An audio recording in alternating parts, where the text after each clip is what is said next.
আজ সকাল থেকেই আকাশটা মেঘাচ্ছন্ন এবং ফুরফুর বৃষ্টি পড়ছে। তো যে কোনো সময় জোরে বৃষ্টি চলে আসতে পারে। এরই মাঝে আসলে বের হয়ে গেলাম, কারণ কর্মক্ষেত্রে তো যেতেই হবে, কিছুই করার নেই।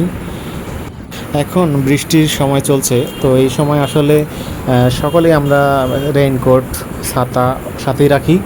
আর আজকে আমি রেইনকোট, ছাতা কিছুই নিয়ে আসিনি। তবে এই মুহূর্তে বৃষ্টি তেমনটা নাই, যে কোনো সময় চলে আসতে পারে।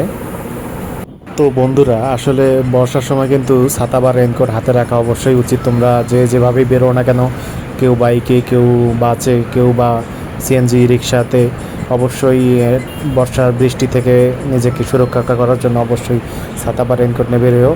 আর রাস্তায় সাবধানে চলাচল করো। আর আমরা যারা বাইক রাইড করি, অবশ্যই আমাদের সবসময় মনে রাখতে হবে যে আমরা ধীর গতিতে গাড়ি চালাবো এবং হেলমেটটা অবশ্যই সবসময় সাথে রাখবো।